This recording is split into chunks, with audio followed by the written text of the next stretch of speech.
Magandang umaga po sa ating lahat.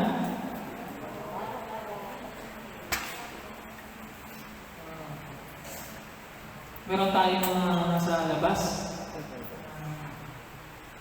Pakinig naman ako doon naman.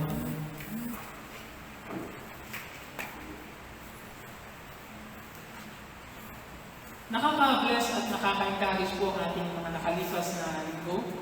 Specifically, itong 2 weeks na nakalipas, ang tayo po ay mag-umpisang magtalaga ng ating mga tiyak na oras para manalangin. At ang lalong nakaka-encourage doon ay nagiging mas open tayo sa isa't isa para idulog ang ating mga pangailangan sa panalangin. Yan man ito po sa karamdaman o anumang pinagdadaanan. At tinuturuan tayo maging mas mapagmalasakit sa pamamagitan ng ating pananalangin sa isa't isa. Yan. Salamat sa patuloy na pagtatalaga ng oras at panahon. Ay tuturing ang ating tagumpay ang mga nakalipas na araw. Amen? Ngunit huwag tayong manatili sa pagdiriwang. Sa halip, patuloy tayong magpagal sa pananalangin. Nalalang natin ang kaaway ay hindi naman tumitigil at nagpapahinga para maghanap ng pagkakataon na tayo ay gambalain at pigilang magtagumpay. Ngayong umaga po, itutuloy natin ang ating naging pagbubulay hinggil sa ano ang inihingi sa pagiging alagad ni Jesus. At sabi natin meron 3 kondisyon na hinihingi sa pagiging alagad. Balikan natin yung ating pong talatang pinagbatayan doon sa Lucas chapter 9 verse 23. Ang sabi doon, at sinabi niya sa lahat, kung ibig niyo namang sumunod sa akin, Lucas 9:23, kung ibig niyo namang sumunod sa akin, limutin na ang ukol sa kanyang sarili. Yun ang una. Pangalawa, pasanin araw-araw ang kanyang krus. At ang pangatlo'y sumunod sa akin. So, yung dalawa po dito ay atin ang tinalakay sa nakalipas sa 2 linggo, di ba nitong nakarang Sunday. Ano ang hinihingi sa pagiging alagad ni Jesus? Sabi ko na limutin ang mga bagay na ukol sa sarili. At pangalawa ay pasanin natin hindi lamang minsan, kundi araw-araw ang krus. Sa English, ang pagkakasabi ganito, whoever wants to be my disciple must deny themselves, take up their cross daily, and follow me. Tayo po ay nasa 3 ng pagbubulay ngayong umaga. Ngayon gusto kong sabihin, na bago tayo magtuloy dito, na ang 2 naunang kondisyon ay mahalagang maisagawa muna natin. Dahil hanggat hindi natin na isasagawa sa ating sarili, yung 2 nauna, hindi rin natin magagawa ito pangatlo. Dahil ang naunang kondisyon ay tumutukoy sa pagsasaayos po ng ating sarili at pagtanggap na ang pagsunod kay Jesus ay hindi lamang paisnisi na buhay. Meron tayong papasaning krus araw-araw. Hanggat hindi natin na isasayos ang 2 yan sa ating buhay, mahihirapan tayong makaproceed dito sa pangatlo na hinihingi at yun ay sumunod. Ang pangatlo po kasi ay tumutukoy na sa paghakbang. Ito'y tungkol na sa iyong pagpapasya ng humakbang, ihakbang ang iyong mga paa para nga sumunod kay Jesus. Kaya matapos natin limutin ang mga bagay ukol sa ating sarili at yung willingness na magpasa ng krus araw-araw, kung nagawa na natin yun, then ready na tayo para sa ikatlo. Sabi ni Jesus, sumunod kayo sa akin. Sa English, 2 salita lamang, follow me. Itong sumunod sa akin, o sumunod na follow me, ay mga salitang, ito yung parehong mga salitang ginamit ni Jesus nang anyayahan niya sila ang magkapatid na Andres at Pedro, magkapatid na Santiago at Juan, maging si Levi, maninig ng buwis. Iisa ang sinabi niya sa kanila, follow me. Sumunod ka sa akin. Sa unang tingin, Parang nasa anyong pautos ang salitang iyon. Ngunit, kung titignan din natin, mas nakahilig siya sa inyong paanyaya. Na inaanyayahan niya ang mga taong ito na follow me. Isang paanyaya. Nagpapahiwatig na kailangan natin magdesisyon. Ngayon, kung hahakbang ba tayo para sumunod kay Jesus. Dahil the moment na ihakbang natin ang ating mga paa, wala nang balikan iyon. Ngayon ang sabi sa istorya ng pagsunod ni na Pedro, Juan, itong mga magkakapatid nito, itong mga unang disipulo ni Jesus. Ang sabi sa kanilang kwento at sa dulo, at iniwan nila ang lahat. Bakit kailangan nilang iwan ang lahat at sila'y sumunod kay Jesus? Bakit nila iniwan ang lahat? Dahil ang ibig sabihin nun, nagpasya silang wala ng balikan. Wala ng balikan ito. Wala ng atrasan ito. Kaya the moment na ihakbang mo ang iyong paa para sumunod kay Jesus, ibig sabihin nun, wala ng balikan. Wala ng balikan. Sabihin mo nga dyan sa iyong malapit na kapatid, wala ng balikan. The moment na isakbang mo ang iyong paa para sumunod kay Jesus, nakatungo na ang iyong pansin kay Jesus. Nagpasya ka na bang sumunod kay Jesus, kapatid? Nagpasya ka na bang humakbang para sumunod kay Jesus? Isang kilalang successful po na disciple-making pastor at leadership mentor, si Reverend Edmond Chan. Sa kanyang pag-aaral, ang sabi niya, to follow Jesus means three things. Knowing Jesus, loving Jesus, and serving Jesus. Yung tatlong yun ang ating i-define ngayong umaga. Actually, sa pangungusap ni Jesus, sa banggit niya ang ilang mga salitang ito sa Juan chapter 14, verse 31, ito ay bahagi ng kanyang pangungusap sa panahon ng huling hapunan kasama kanyang mga alagad. Tinuturi ng kanyang mga huling habilin at huling mahalagang paalala para sa kanila. And then pagdating sa verse 31, warang kinungklud ni Jesus ang lahat ng ang dahilan ng lahat ng kanyang ginawa. At ang sabi niya doon, subalit dapat makilala ng sanlibutan na iniibig ko ang Ama at ang ginagawa ko ang utos niya sa akin. Sa English po, mas magandang pagkakasabi kasi ginamit yung salitang so that na nagdi-describe ng isang conclusion tungkol doon sa kanyang lahat ng sinabi. So that the world may learn that I love the Father and do exactly what my Father has commanded me. Inatipay po ng talatang ito kung ano ang pangunahing dahilan, layunin, kung bakit ginawa ni Jesus ang lahat ng kanyang ginawa at bakit siya bumaba sa lupa. At ang sabi niya doon, so that, para malaman nila na ikaw'y mahal ko at ginagawa ko exactly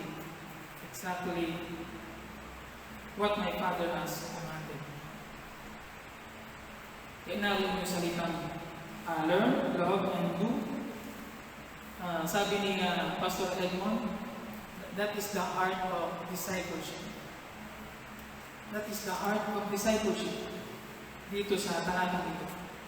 Narin daw ang puso ng pagdidisipulo, yung malaman ng mga tao, sabi niya, na ikaw, Ama, ay minamahal.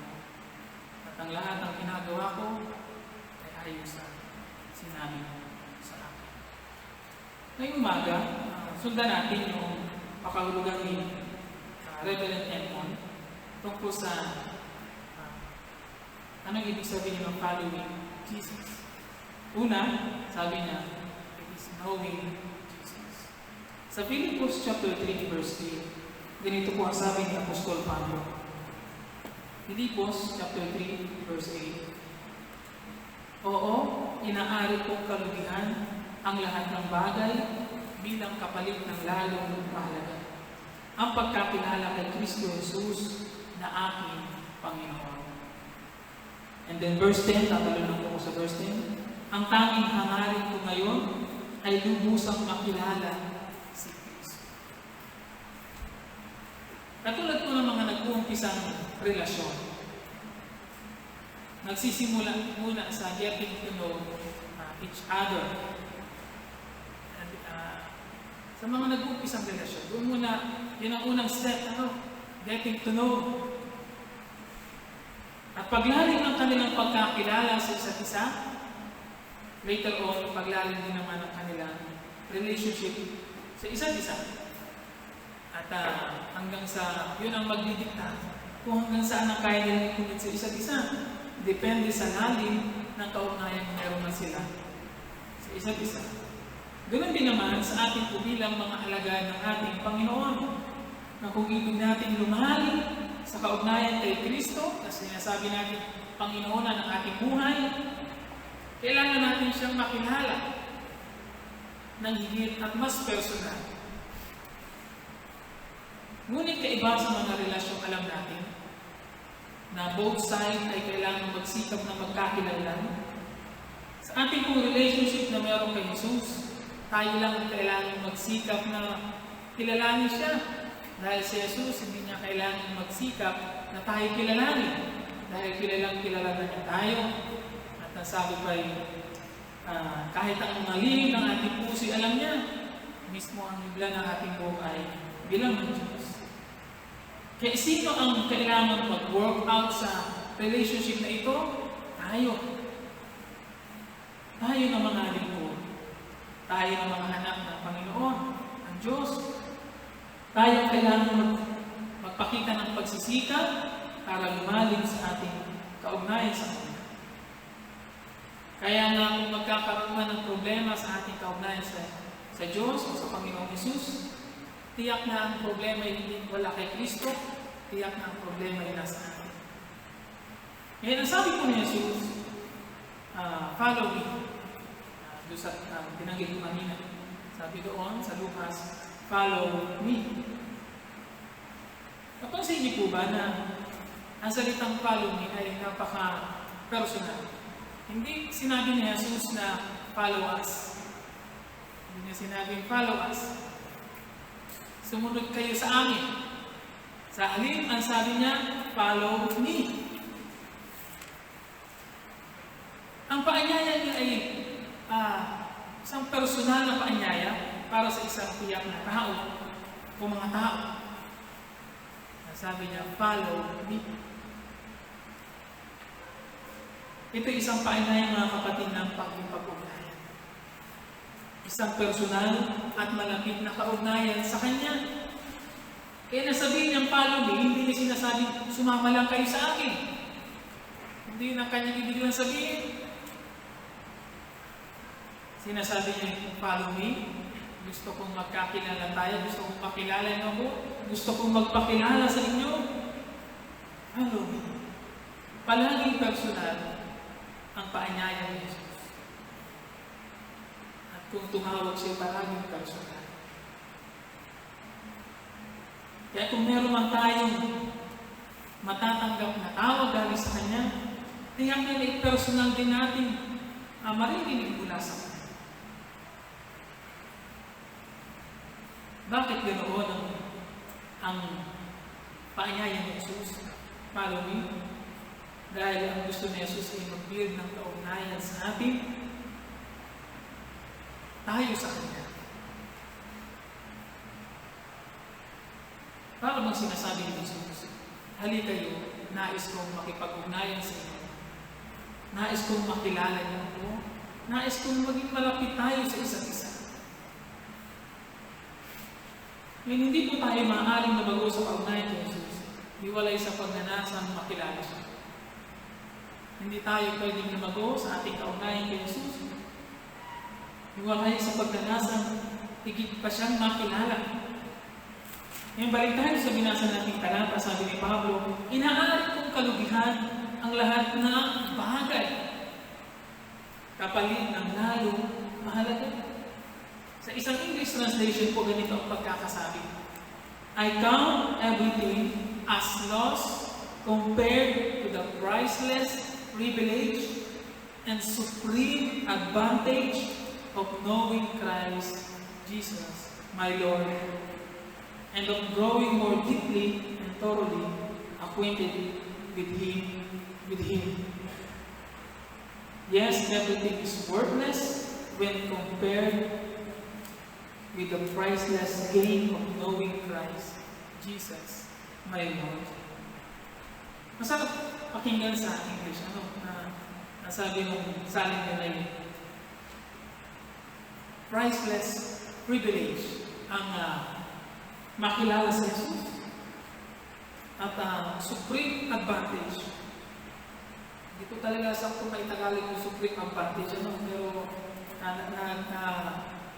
nagpapahimatig siya na itong makilala mo si Jesus ay higit sa anumang mga bagay na meron ka, na pwede mong matamo. Kaya para kay Pablo, ang makilala po si Jesus ay isang bagay na hindi mababayaran, isang dakilang pribilehiyo ang makilala si Jesus. Kaya ganoon na lamang ito kahalaga para sa Kanya, to the point na handa niyang hariing kalugihan, hindi lamang ang ilan, kundi ang lahat ng bagay sa buhay niya. Hindi ba yun ang sinasabi ko ng talata? Inaari kong kalugihan ang lahat ng bagay. Wala siyang piniling specific na bagay sa buhay niya. Sa halip, ang sabi niya, inaari ko ang lahat ng bagay ay kalugihan bilang kapalitan mas lalong mahalaga. Kaya ganun tinitingnan nito ni Pablo, ganun kahalaga yung makilala si Jesus sa buhay niya at lumalim sa pagkakilala ng Kristo kaysa magkamit ng anumang mga bagay sa mundo. Willing siyang igibang pang lahat for the sake of knowing Christ. Ibang klaseng dedikasyon po commitment yun para sa isang taong handang isugal ang lahat sa buhay niya, alang-alang lamang sa kaugnayan meron siya doon sa taong yun. Hindi ko alam kung meron ganyang taong nabuhay sa atin, nabubuhay niya, na willing siyang igibang ang lahat ng meron siya for the sake ng kanyang kaugnayan.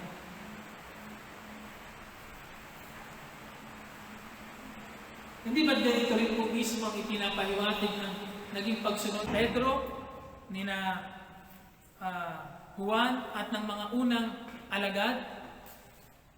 Yun ang inapahiwatig ng kanilang naging pagsunod na sabi ni Jesus, follow me. And then, ang sabi ng Biblia, at iniwan nila ang lahat. Iniwan nila ang lahat.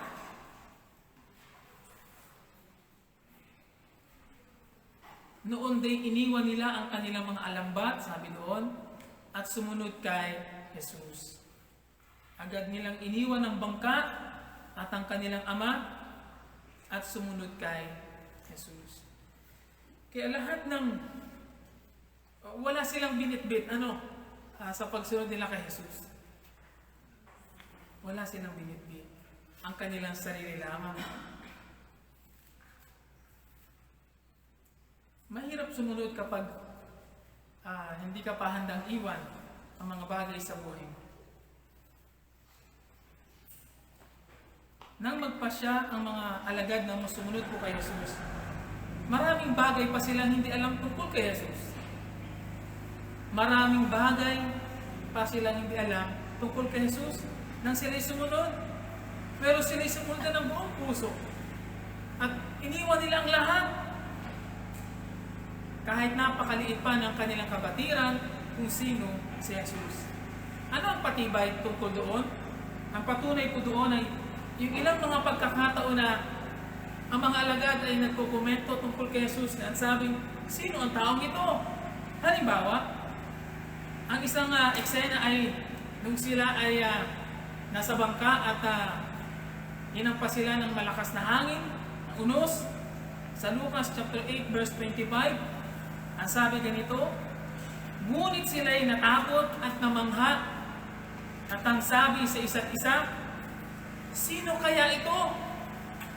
Inuutusan niya pati ang hangin at ang dagat, at sinusunod naman siya ng mga ito. Napansin niyo po ba doon na ang sabi nila, sino kaya ito? Hindi ko alam kung gaano nakatagal, hindi ko natingnan yung background, pero hindi ko alam kung gaano nakatagal nila yung time na yun. Hanggang doon sa point na yun na kasama na nila si Jesus. Pero ang malinaw doon, nang sila ay sumunod kay Jesus, wala pa silang maraming kabatiran tungkol kay Jesus. Kaya sila, marami silang pagkakataon na kasama si Jesus, so sila ay nagtataka, nagugulat, namamangha, at hindi makapaniwala. Paano ang tao ito ay nasunod sa kanya ang bagyo? Ngunit sa mga karanasan din po yung mga kapatid, nila unti-unting nakilala si Jesus. Sa mga karanasan din yun, nagpakilala si Jesus sa kanila.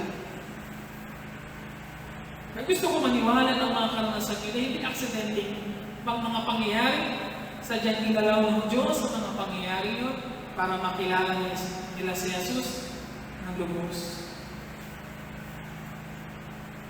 Mga karanasang kinalaw ng Diyos upang madagdagan ang kanilang pagkakilala kay Jesus. Dahil hanggang sa puntong yun, ang kanilang pananampalataya hindi pa talaga ganap. May mga pag-aalinlangan pa sila tungkol sa identity ni Jesus. Nakakatuwa yung unang lesson sa practical na pagdidisikulo na inadiscuss doon yung tungkol sa identity ni Jesus. Nagkaroon ng problema itong isang karakter doon, si Alfred, tungkol sa identity ni Jesus. Kasi pinagdududa siya ng kanyang mga kaibigan kung tunay bang si Jesus ay Panginoon. Pero itong si Alfred daw ay 10 taon ng mananampalataya, 10 years na siyang Kristyano, pero madali siyang napagduda ng mga tao tungkol sa identity ni Jesus kung talagang Panginoon na ba at Diyos. Kaya ang ating interpretation doon ay mababaw pa ang naging pundasyon ng pananampalataya ni Alfred kahit siya naka-10 taon na sa pananampalataya. Kaya pwede palang mangyari na kahit matagal ka ng Kristyano, mababaw pa ang iyong pagkakilala kay Kristo. Mababaw pa ang iyong pananampalataya, kaya madali kang matangay ng ibang mga tao para magduda sa iyong mga pinapaniwalaan. Pero ito ang maganda. Ang ating katapusan ay dapat maging dahilan para nasain natin na lalong makilala si Jesus at ang kanyang mga layunin. Dahil ang pagsunod nga po kay Jesus ay tungkol din sa pakikipag-ugnayan at para lumalim ang kaugnayan yun, kailangan magkakilala tayo. Kailangan maunawaan natin ano ang mga gusto ni Jesus, ano ang mga plano at layunin niya sa buhay ko, paano niya ay gamitin ang buhay ko. Kailangan natin maunawaan.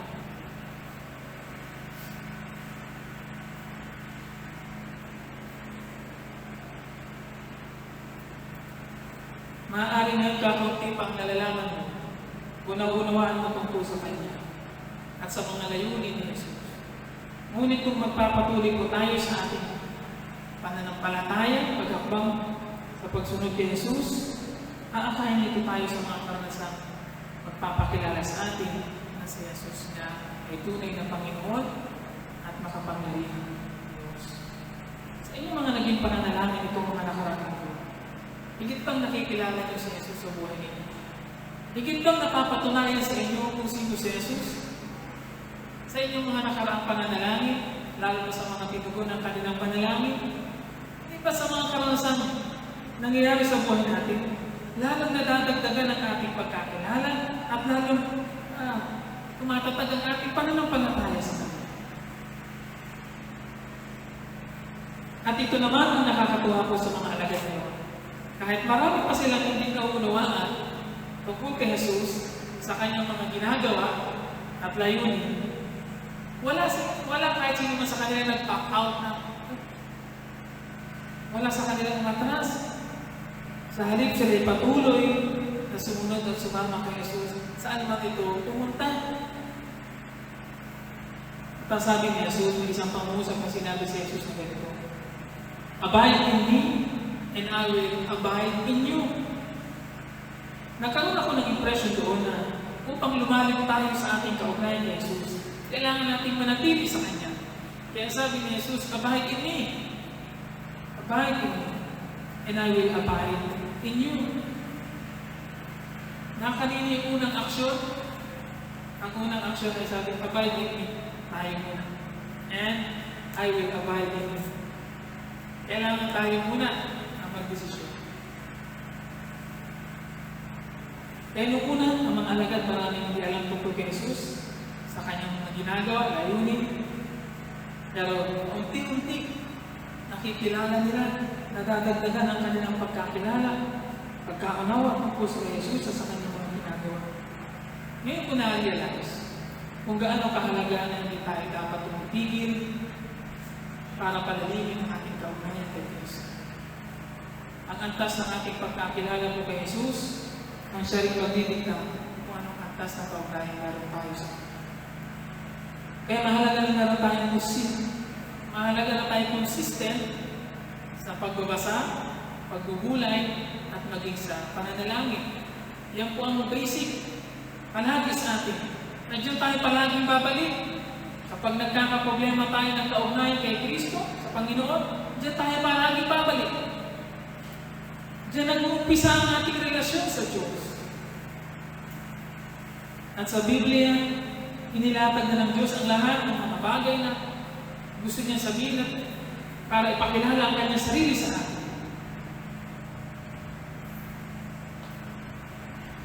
Kaya mahalaga yung magbasa. Mahalaga yung magbulay. Iwalay sa pagbabasa, pagbubulay, pag-aaral ng salita ng Diyos, paano mo makikilala ang iyong Panginoon? Walang ibang libro na inalaw ng Diyos liban sa Biblia para magpakilala sa atin. Para ipakita ang kanyang mga layunin, ituro ang kanyang mga nais niyang gawin natin. Hindi ba't kung tayo magiging matyaga lamang na magbasa, magbulay, mag-aral, iyahantin po tayo dito sa isang mas malapit na kaugnayan kay Diyos. Mayroong pakinabang. Mayroong pakinabang. The more na nakikilala natin si Jesus, the more na nagiging sensitive tayo, nagiging sensitive ang ating espiritu na makilala at madama ang kanyang mga gawa at kalooban. Halimbawa, sabi ni Jesus sa Juan chapter 10, verse 14, "Ako ang mabuting pastol kung paano nakikilala ko ng Ama at siya'y nakikilala ko. Gayon din naman, nakikilala ko ang mga tupa at ako naman ay nakikilala nila. At iniaalay ko ang aking buhay para sa mga tupa." Ano daw po ang sabi? Nakikilala ko ang aking mga tupa at ako naman nakikilala nila. Kaya sa akin, nagkaroon ako ng impression ko na ginagawa tayo nitong mas sensitive sa ating kalagayan espiritual para makilala ang mga bagay na tungkol sa Diyos at gawa ng Diyos. Kaya hindi magiging mahirap sa ating identify alin ang sa Diyos at alin ang hindi. Hindi ba kahit sa relasyon ng mag-asawa, the more na lumalalim at tumatagal ang kanilang pagsasama, mas nagiging personal sila sa isa't isa. Kaya kahit tayo sila malalim na sa isa't isa, ang kaugnayan,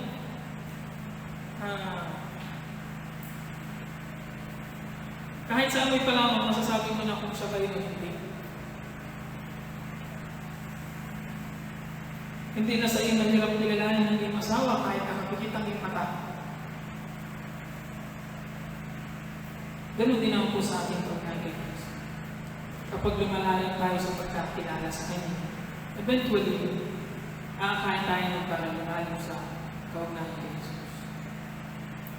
Magre-result tayo para sa mas mataas natin na kalagayan. At yan po ang isa sa goal ng discipleship. Helping others to grow in Jesus.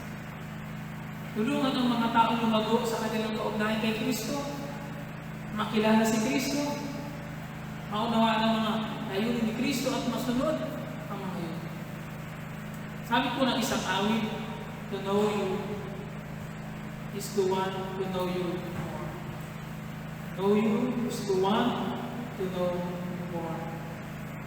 Yung makilala ang Panginoon ay lalong mag-push atin habang nadadagdagan ang ating pagkakilala sa Kanya. Dapat lalong mag-push atin yun para hangaring lalo pa siyang makilala at madagdagan ang pagkakilala sa Kanya.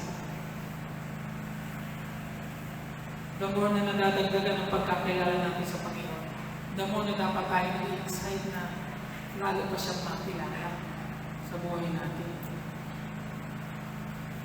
Kayo po ba ay merong isang klase ng kaugnayan kay Kristo na every time na kayo uupo, ululuhod, o anumang posisyon ninyo sa inyong kwarto, kayo excited na makausap ang Panginoon? Meron ba kayong ganyang pakiramdam? Excited kayo makarinig mula sa Kanya? Excited kayo na makipag-relate sa Kanya? Magandang meron tayong ganyang klaseng excitement sa ating kaugnayan kay Kristo. Excited tayo makarinig ng mga bagong pagtuturo mula sa Kanya. Kaya mga alagad ay mixed emotion. Every time na sila'y nakaka-witness ng mga bagay na ginagawa ni Jesus na bago sa kanila, sila'y nagtataka, pero sila'y namamangha din. Namamangha sa ginagawa ni Jesus. Hindi natin isipin na napakapalad ng mga unang alagad pagdating doon sa pribilehiyong eye to eye, talagang na-witness nila physically ang mga ginawa ni Jesus. At nakilala nila si Jesus ng ganoon. Physical na nakikita nila sa anyong tao. Pero sa atin, binigay ng Diyos ang Biblia. Pahalagahan natin ito, mga kapatid. Bigyan natin ng panahon. At panahonan talaga natin. Huwag nating ipagbawalang bahala ang kahalagahan ng libro nito sa ating kaugnayan sa Diyos. Ngayon, ini-encourage tayo na idagdag sa ating pananalangin araw-araw, pagbubulay araw-araw. Pagkat sabi din naman ng Biblia, pag nilay-nilayan mo ang mga salitang ito araw at gabi, may ganun utos din. Kaya hindi lang ang manalangin ng araw at gabi, kahit ang salita ng Diyos, pagbabasa at pagbubulay, ay inutusan po tayo. Kaya, ang sumunod kay Jesus, follow Jesus, is knowing Him. Lumago sa pagkakilala sa Kanya. Pangalawa, to follow Jesus is loving Jesus. Ang ibigin ng Panginoon Jesus ay essential sa ating pagsunod kay Jesus. Hindi ka maaaring makapagpatuloy sa pagsunod kay Jesus kung walang katiyakan ng iyong pagmamahal sa Kanya. Paano ka bang sumunod po kay Jesus na hindi mo naman siya ibig ng lubos? Pwede rin. Pero hindi yung tunay na pagsunod. Tanging mga tunay na nagmamahal din lamang kay Jesus ang maaaring makasunod kay Jesus hanggang dulo. Hanggang dulo. Maaaring sa umpisa sila'y kasunod-sunod, pero dahil sila'y kapos sa pagmamahal, bibitaw din sila later on.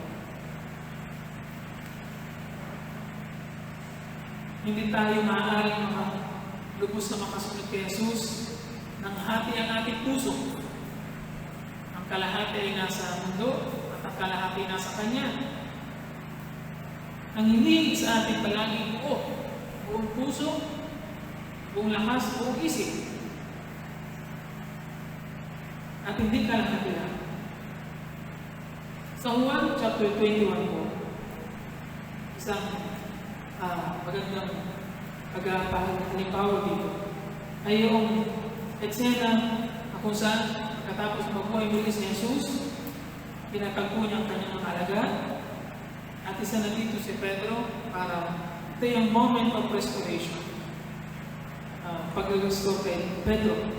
Sa Juan chapter 21, verse 15, ang sabi po doon, pagkakain nila, tinanong ni Jesus si Simon Pedro, Simon, anak ni Juan, iniibig mo ba ako nang higit kaysa mga ito? Opo, Panginoon, nalalaman ninyo, iniibig ko kayo, tunog niya. Sinabi sa kanya ni Jesus, pakanin mo ang aking mga batang tupa. Muli siyang tinanong ni Jesus, Simon, anak ni Juan, iniibig mo ba ako? Sumagot si Pedro, opo, Panginoon, nalalaman ninyo, iniibig ko kayo. Ani, Jesus, pangalagaan mo aking mga tupa. At pangatlong ulit na tinanong siya ni Jesus, Simon, anak ni Juan, iniibig mo ba ako? Nalungkot si Pedro sapagkat maikatlo siyang tinanong, iniibig mo ba ako? At sumagot siya, Panginoon, nalalaman ko ninyo ang lahat ng bagay at nalalaman ninyo iniibig ko kayo. Sinabi sa kanya ni Jesus, pakanin mo ang aking mga tupa. Tandaan mo, noong kabataan mo pa, ikaw ang nagbibigay sa iyong sarili at lumalakad ka sa bibig, ngunit pagtanda mo, iuunat mo ang iyong kamay at iba ang magbibigay sa iyo at dadali ka kung saan hindi mo ibig. Sinabi niya ito upang ipakilala kung paano mamamatay si Pedro at sa gayon mapaparangalan ng Diyos. Pagkatapos, sinabi sa kanya ni Jesus, sumunod ka sa akin. Makatatlong beses na tinanong ni Jesus si Pedro na, iniibig mo ba ako? At pare-pareho naman ang sagot ni Pedro sa mga tanong na ito ni Jesus, na nalalaman po ninyo, Panginoon, na iniibig ko kayo. Pero, pansinin muna natin, ang sabi doon sa una, na tanong ni Jesus, iniibig mo ba ako, Simon, ng higit sa mga ito? Ano yung tinutukoy kong higit sa mga ito? Yan ay maaaring tumukoy sa mga bagay na meron si Pedro ng tanong yung maaaring ang kanyang bangka ng panghanap buhay kasi dumating si Jesus at sila'y naghuli ng isda. Maaaring ang kanilang mga nahuling isda na makahuli sila ng maraming oras nila. O maaaring ang kanyang ibang mga ari-arina at mga bagay na minamahalaga sa kanyang buhay. Ang tanong ni Jesus sa kanya, iniibig mo ba ako ng higit sa mga yan? Ng higit sa mga yan? Kapatid, ikaw ang sasagot ng tanong ni Jesus. Iniibig mo ba ako ng higit kaysa mga ito? Iniibig mo ba ako ng higit kaysa mga bagay sa buhay mo na meron ka? Anong isasagot mo? Anong isasagot mo? Kung ikaw ang tanongin ni Jesus, iniibig mo ba ako ng higit kaysa mga? Diretsahan ang sagot ni Pedro, opo, nalalaman ninyo, iniibig ko kayo. Kaya sabi ni Jesus, sige, pakanin mo aking mga tupa, tugon ni Jesus. At ganoon din ang sinagot ni Pedro sa ikalawa, iniibig ko po kayo, sabi ni Jesus, pangalagaan mo ang aking mga tupa. Pangatlo, ganoon din ang sagot ni Jesus, ni Pedro, bagaman nalungkot si Pedro dahil 3 beses siyang tinanong na, pero sabi pa rin niya, nalalaman po niyong iniibig ko kayo. At sinabi ulit ni Jesus, pakanin mo ang aking tupa. Bakit kailangan ulit-ulitin? Bakit kailangan ulit-ulitin? Minsan pag ulit-ulit na nakakainis na. Minsan sa reaction natin bilang tao, pag pinapaulit-ulit, pareho naman ng tanong, at pareho naman ang sasagot mo din. Pero inapaulit-ulit.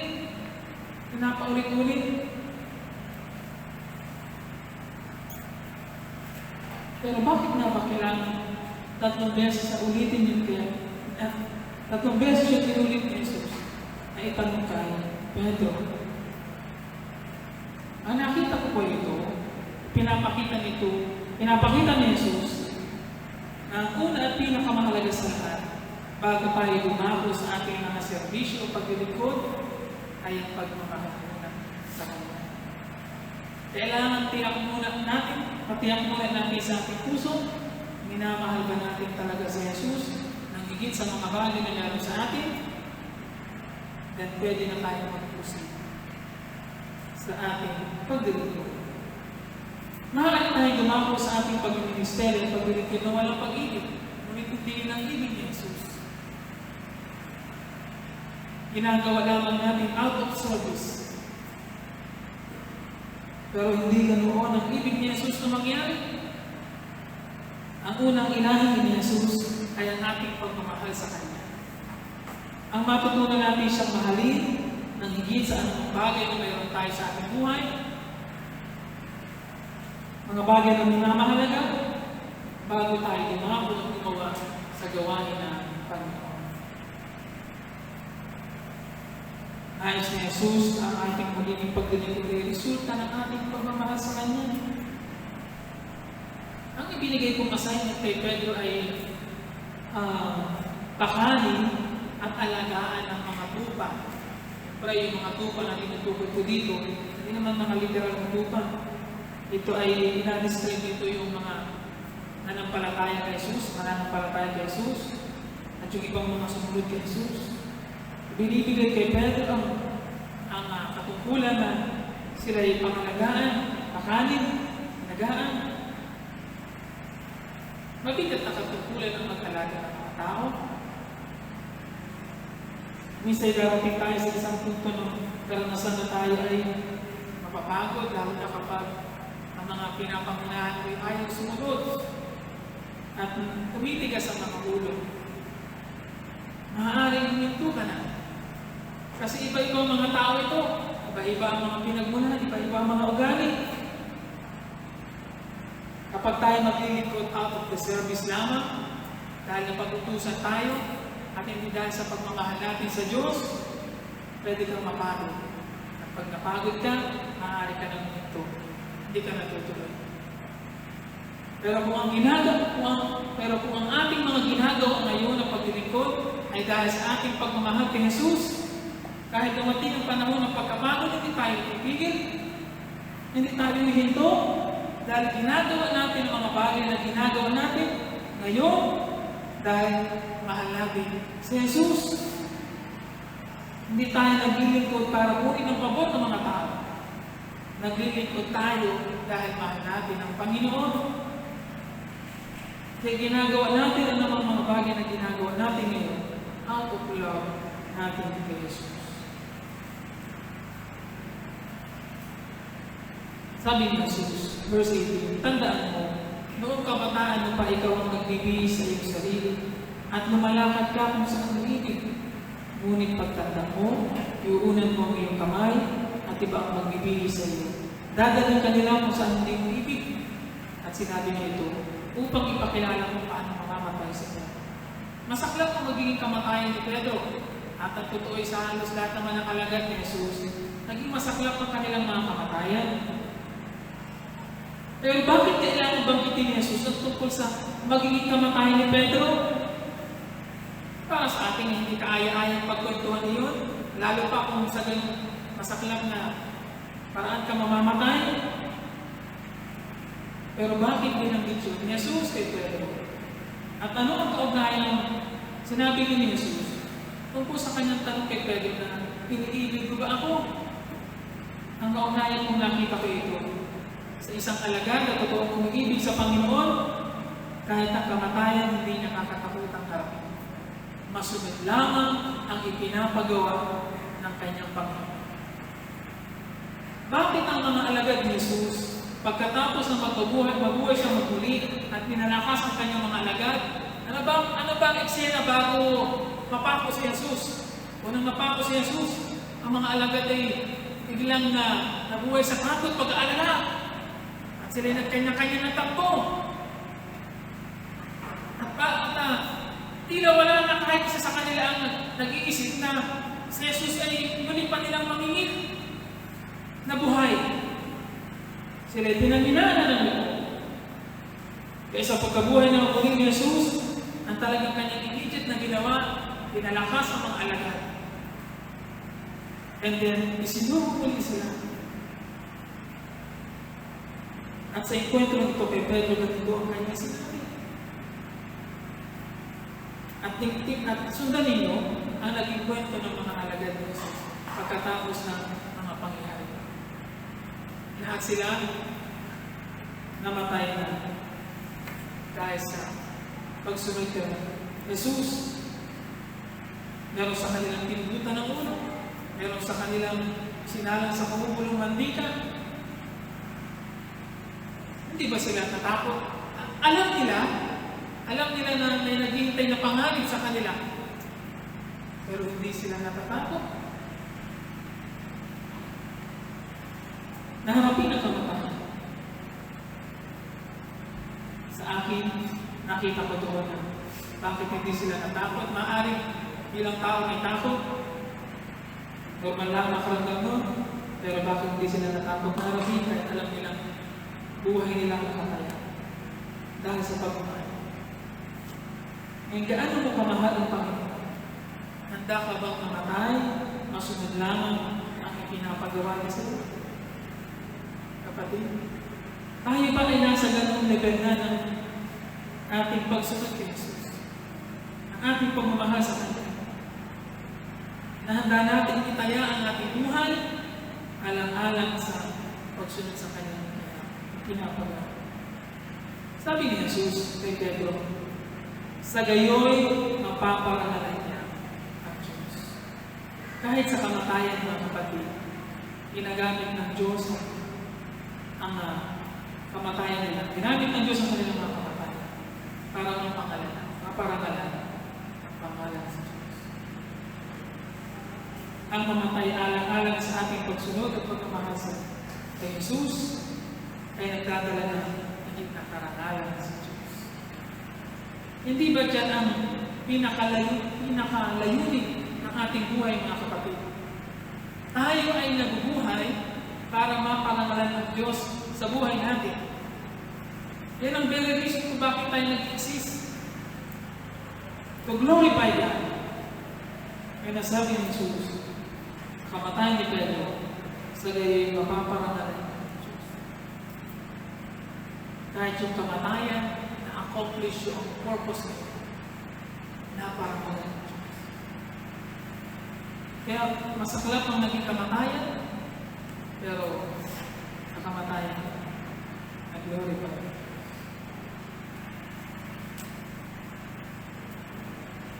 Matapos sabihin ni Jesus ang lahat ng higit sa huli, sa kanya sinabi, sumunod ka sa akin.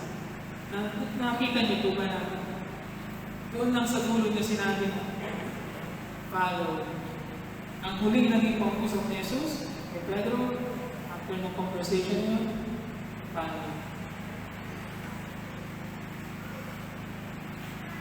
Mahal ay nasa ganong kalagayan din tayo, mga kapatid, na hindi talaga ang pagsunod ng problema.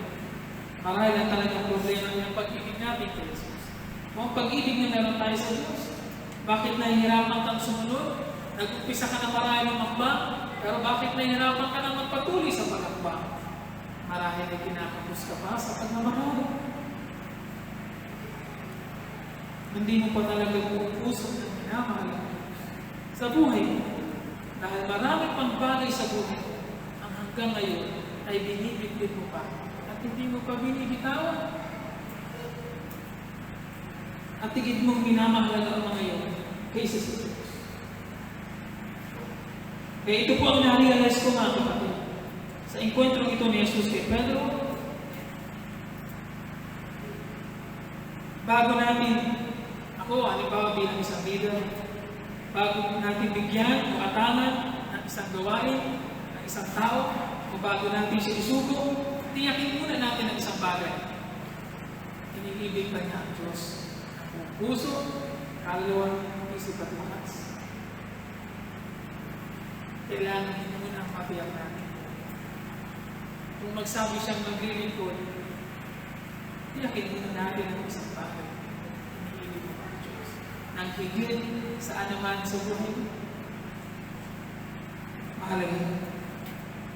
Pangalawa na naging realization ko dito, pagdating sa pag-restore ng isang kapatid na bumagsak, ng hina, ng namit, o anuman ang naging dahilan para bumagsak ang kanyang kalagayan espiritual, mahalaga din itong karanasan ito.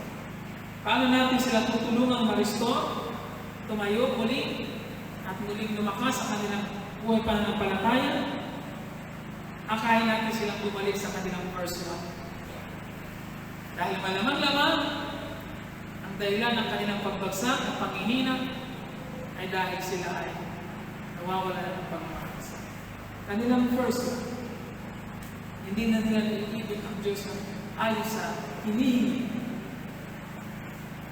Kaya akayin natin sila na bumalik sa kanilang first love.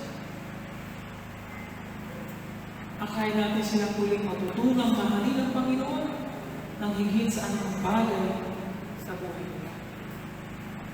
Kaya loving Christ should be the first and the center. Yun ang una at yun ang dapat pinakmahalaga. Kaya sabi ni Reverend Edmund Chan, that is the heart of discipleship. Loving God. Kapag wala yan, ang ibang mga bagay wala rin. Pagulutan. Yan ang pinakamahalaga. At yan ang hindi dapat mawala. Pangatlo, ano nga daw po, following Jesus is knowing Him, loving Him, at pangatlo, serving Him. Serving Jesus. Marcos chapter 10, verse 43. Marcos chapter 10, verse 43. Ngunit hindi ganyan ang dapat ang miral sa inyo.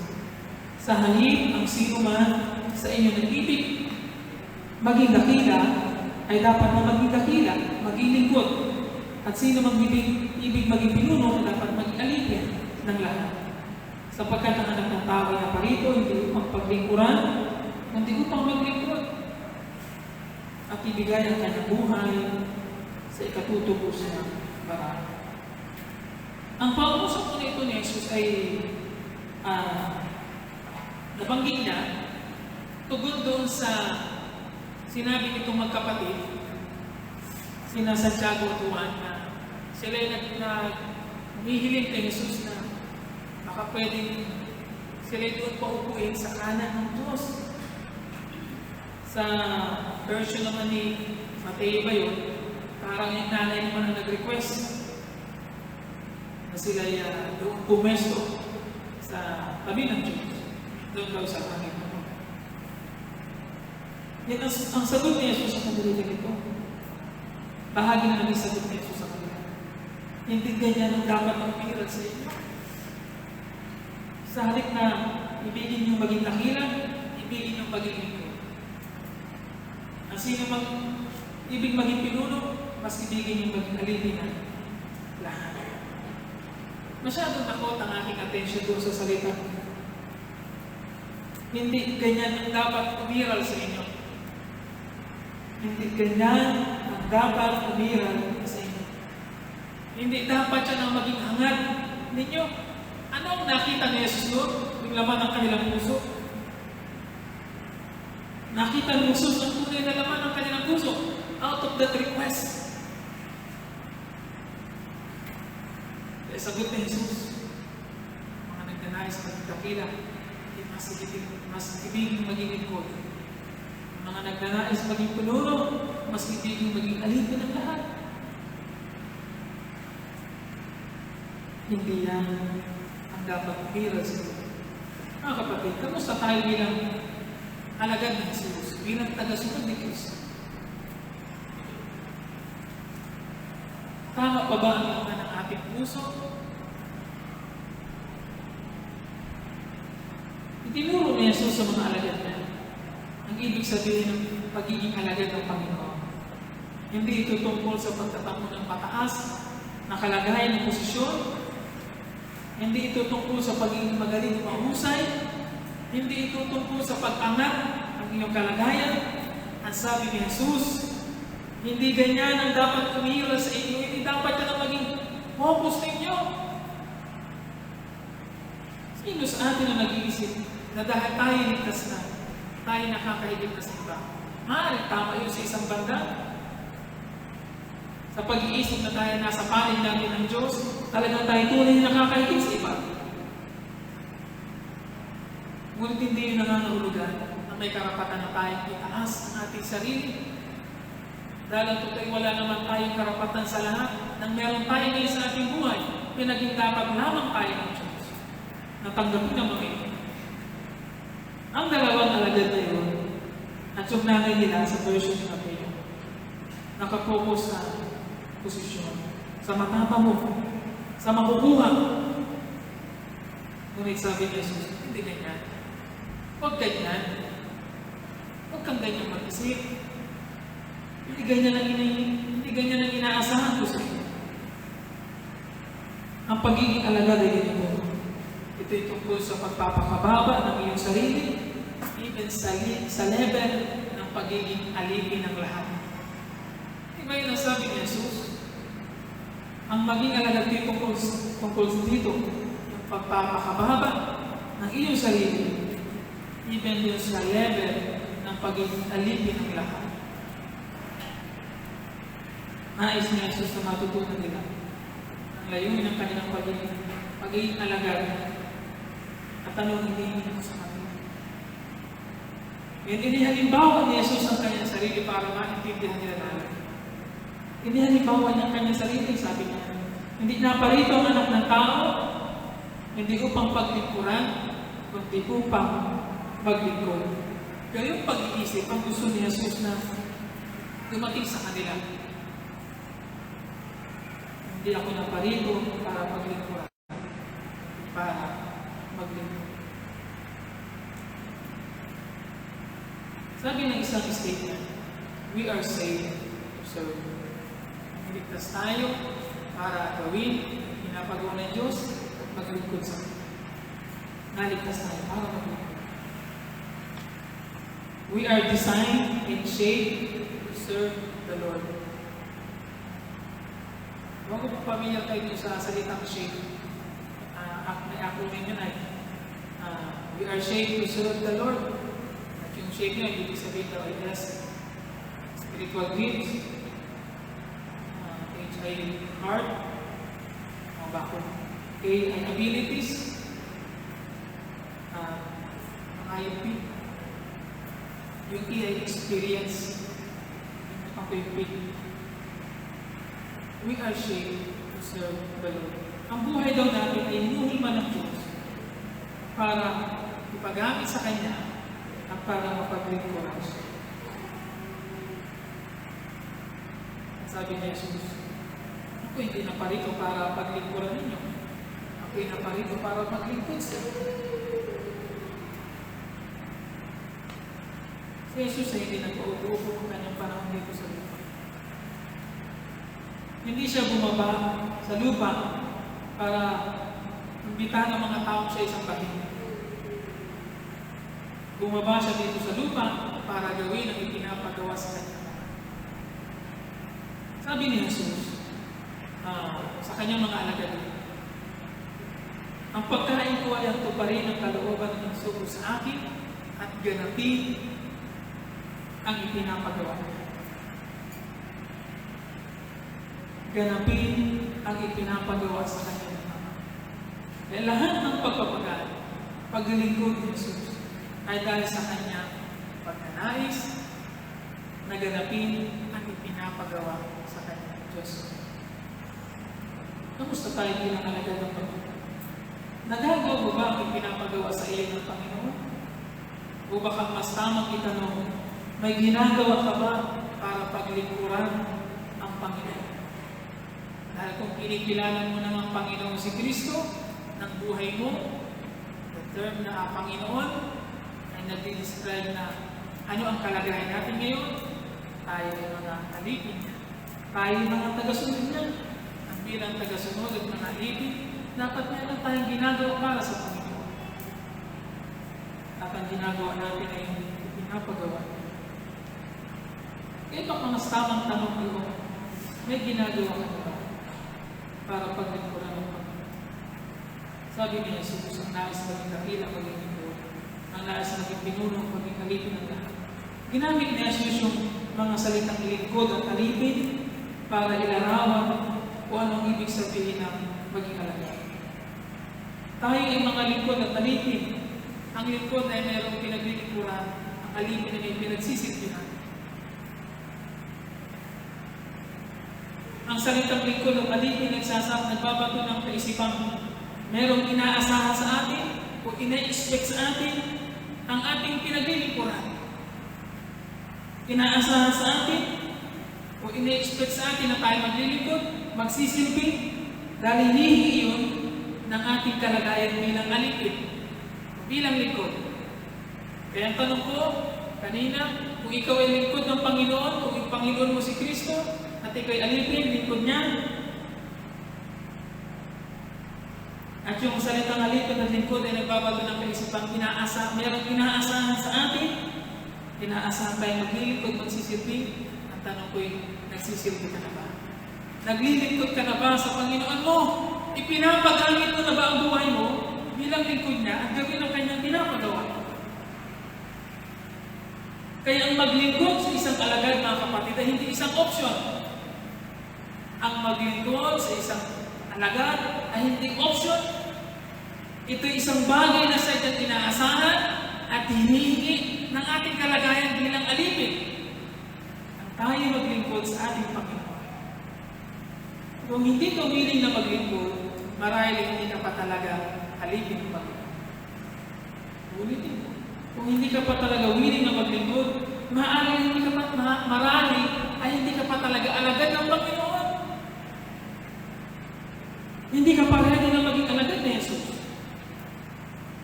Mayroong question mark pa sa pagiging alagad mo.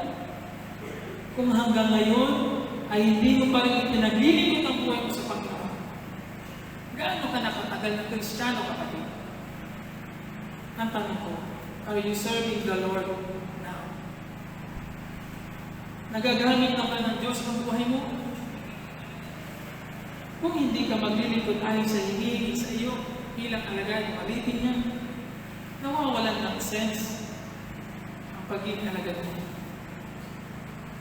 Kung sinasabi mong alagad ka, and yet hindi ka naman naglilingkod, nawawalan ng kabuluhan yun. Masakit pakinggan mo din. Hindi mo dapat ibilan ang sarili mo na alagad ng Panginoon kung hindi ka rin naman handa ipaglingkod ng buhay.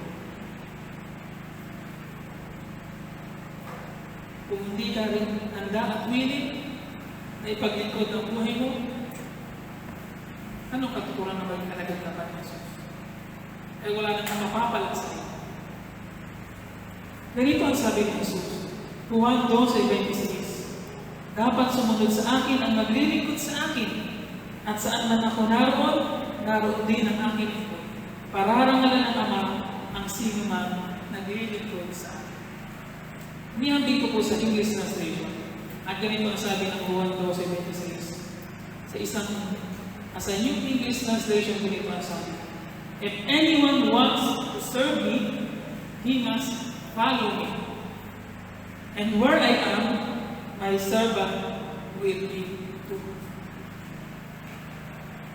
If anyone serves me, the Father will honor him. Ano daw po ang sabi? If anyone wants to serve me, sabi ni Jesus, he must follow me.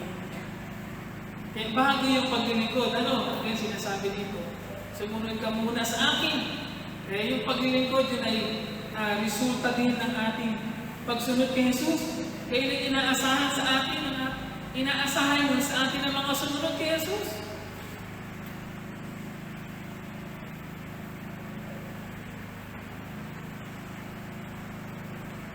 Ang ating paglilingkod ay bunga ng ating pagsunod. Isa pa, napansin ko din sa mga talata ko ito. Yung mga salitang me. Sabi doon, anyone wants to serve me, he must follow me, pangalawa. And where I am, yung salitang I, my servant will be too. If anyone serves me, 4 na beses. Nakita ko yung focus ng ating paglilingkod dapat nasa pinapakita dito sa talatang ito. Kung ikaw ay naglilingkod, kung maglilingkod, huwag mong kalilimutan kung para kanino yung ginagawa. Hindi ka naglilingkod para sa tao lamang, bagaman maglilingkod tayo para sa isa't isa, pero naglilingkod tayo sa Diyos. Ang talagang pinaglilingkuran natin ng Panginoon. Sabi ni Jesus sa isang pagkakataon, sabi ng mga tao, kailan po namin kayo kinakain? Kailan namin kayo pinagsilbihan?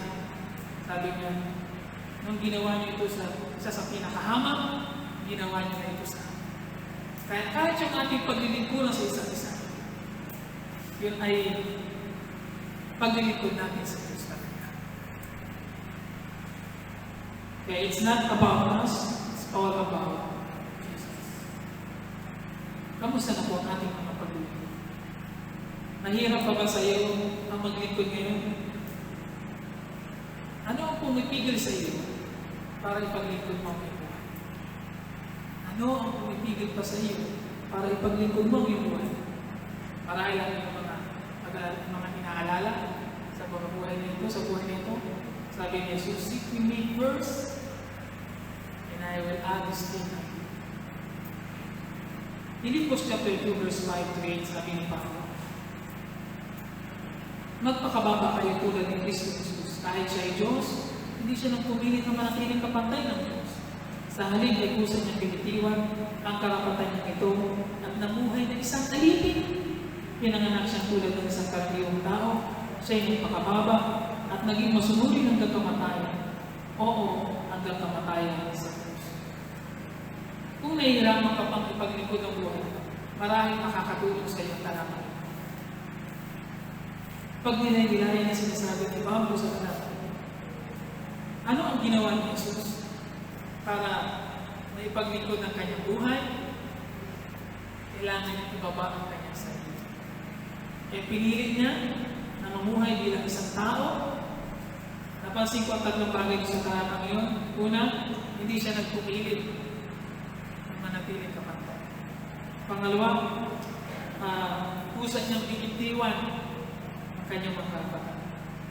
Pangatlo, pinili niyang mamuhay sa alipin. Palagi kayo mahalaga yung 3 yun. Kailangan natin ma-overcome yung 3 yun sa buhay natin para maging mabisa tayo lingkod ng Panginoon. Huwag na nating ipilit pa ang ating mga bangatin at mga kalagayan sa buhay. Huwag na nating kailangan natin matutunang i-let go ang mga bagay sa buhay natin. At i-accept kung ang naghihintay na buhay. Pero sa atin, tayo mga ibig. Kailangan natin matutunang mapagtiwalaan ng Diyos sa buhay natin.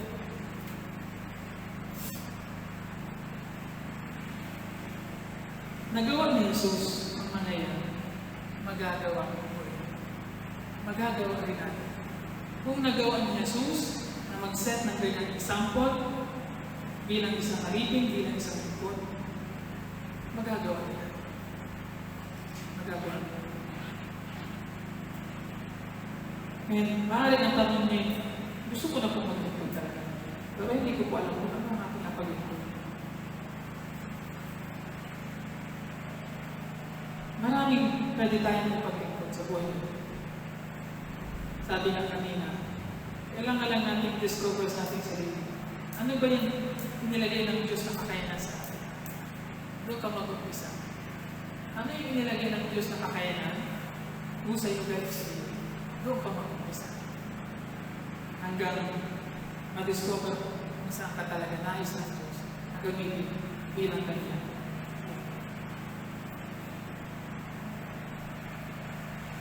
Isa sa great example na pinakita ni Jesus para i-model yung paglilingkod sa isa't isa. Ay nung hugasan niya ang paa ng kanyang kapalagan. Hugasan niya ang paa ng kanyang kapalagan. Ang sabi ni Jesus sa huli, kung akong Panginoon ninyo ang duro, ay naghugas ng inyong mga paa, dapat di kayo maghugasan. Binigyan ko kayo ng halimbawa at ikay dapat tulad. Kaya palagay ko, wala na tayong pwede pang i-excuse na hindi po ako makapaglingkod para lang po sa mga magagaling mo. Wala po akong makitang lugar para sa akin. No? Isipin mo, kahit yung paghuhugas ng paa, naggawain ng alipin ng panong yun, ginawa ni Jesus para ipakita sa kanyang mga alipin. Ituro ang mahalagang lesson tungkol sa paglilingkod. Anong ibig sabihin ng maging servant? Kaya huwag natin kakahiya. Ako, kahit yung ating klase ng paglilingkod na kaya ibigay sa Diyos, huwag natin i-level sa iba. For as long na ginagawa mo yan ng buong puso at tapat ka sa ginagawa mo, na-appreciate siya ng Panginoon. Masasabi ko nga po na ang tatlong kondisyon na hinihingi sa pag-inahagay ni Jesus, magpasa ng krus, talikdan ng sarili, at sumunod sa Kanya, mayroong malaking kabayaran na hinihingi.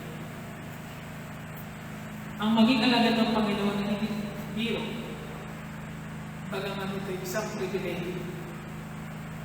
Ang maging alagad ng Panginoon ay isang pribilehiyo, ngunit hindi ito isang laro. Ito'y isang bagay na siniseryoso. At ito'y nag-uumpisa the moment na kinilala natin si Jesus bilang ating Panginoon. Hanggang hindi nagiging totoo sa atin ang pagkapanginoon ni Kristo, magiging malabo at imposible rin sa atin ang maging tunay na alagad ni Kristo. Kaya seryoso ang hinihingi sa pagiging alagad, kailangan din natin magseryoso. Hindi pwede sa isang alagad na nagpapaisip sila. Ngunit may tuturing ko nga kung dakilang pribilehiyo ang maging alagad ng ating Panginoon Jesus. Bakit?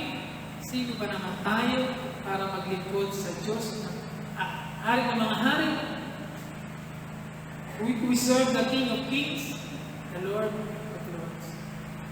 Sino ba naman tayo para tumanggap ng ganong kadakilang pribilehiyo na makapaglingkod sa Kanya? At ang sabi ni Jesus doon sa talata natin kanina, sa Juan 12:26b, pararangalan ng Ama, sino naglilingkod sa akin. Mga kapatid, ito ang naging impression ko doon at ako'y talagang na-bless. Higit pa sa gantimpala ang pwedeng matatanggap ng isang taong naglilingkod sa Diyos. Kasi hindi ito material na bagay. Ang sabi ni Jesus, pararangalan ng Ama. Ang tatanggapin mo ay pagkilala. Pagpaparangalan, palagay ko higit pa yan sa anumang material ng mga bagay na pwedeng tanggapin ng isang tao. Acknowledgement ng Diyos ang matatanggap mo. Pagpaparangal ng Ama ang matatanggap mo. Maraming mga tao na bubuhay sa mundo ay naghahanap ng acknowledgement. Uhaw sa pagkilala. Maraming mga tayo nagpapansin. Sa Facebook, maraming nagpapansin. Kasi naghahanap sila ng acknowledgement. Gusto nila sila magpansin. Kaya nagpapansin sila. Sabi ni Jesus, pararangalan ng Ama ang sino man naglilingkod sa atin. Sa English, the Father will honor him. Wow. Okay, nag-bless Lord. Lord, thank you. What a great privilege. Kaya sabi ko, be grateful na maging alagad ni Jesus. Be grateful na maging alagad ni Jesus. Hindi ko alam kung paano ko kayo. O kayo na na-encourage ko, na-hikayat ko, o nabigyan ko ng hamon na isurrender ang buhay ni isang pagka-Jesus at ipagamit ang buhay para kay Jesus. Sa aking pagtatapos, gusto ko lang banggitin yung isang linya ng ay hindi ng isang awit na nagsasabi ng ganito. Gusto kong maging encouragement sa akin. Ang sabi ng awit, give me one pure and holy passion. Give me one magnificent obsession. Give me one glorious ambition for my life, to know and follow hard after you. Chorus, to know and follow hard after you, to grow as your disciple in the truth. The world is empty, pale, and poor compared to knowing you, my Lord. Mga kapatid na, ito lang sa mga literature sa English, kung na-appreciate yung message ng awit na ito. Give me one pure and holy passion, magnificent obsession, glorious ambition. At yung tawayan mo, know and follow hard. At hindi daw yung maikukumpara sa naman mga bagay sa mundo. Manalangin po tayo. Panginoon, salamat sa paanyaya na maging alaga. Salamat sa mga tumugon na sa paanyaya. Gamitin mo nga po ang aming mga buhay, Panginoon. Ayon sa iyong nilayan ng una pa. Gamitin mo ang aming mga buhay para maisakatuparan ang mga nasa isip. Salamat, Panginoon, na ang paanyaya nito paanyaya na inaalap mo sa bawat isa. Ang maging alagad mo, ang maging tagasunod mo, isang tunay na dakilang pribileyo. At ang maglingkod sa iyo, sino ba naman kami, Panginoon, para kunin niyong katangi-tanging pribileyo na makapaglingkod sa Diyos, sa hari ng mga hari. Salamat, Panginoon. Panalangin ko ang mga kapatid na kahit ito ngayong umaga, sa anong paraan na ito nakarating sa kanila. Tumanay sa kanyang paalala, sa kanyang encouragement, sa kanyang hamon, ito kung pumilos sa puso ng bawat isa pa. Ang bawat isa dito sa ating iglesia, tinawag mo, Panginoon, para maglingkod sa iyo. Gamit ang buhay nito na maging makabuluhan habang nananatili sa mundo. Salamat na hindi naman kami lugi, Panginoon, paglingkod ng buhay. Magamit ang buhay nito. Sinabi mo sa salita, will honor us. Salamat. Kung hindi kami karapat-dapat po, hindi kami nagpupuri. Salamat po sa inyong kasalita. Salamat sa encouragement at paalala ng dala nito. Panalangin po namin ito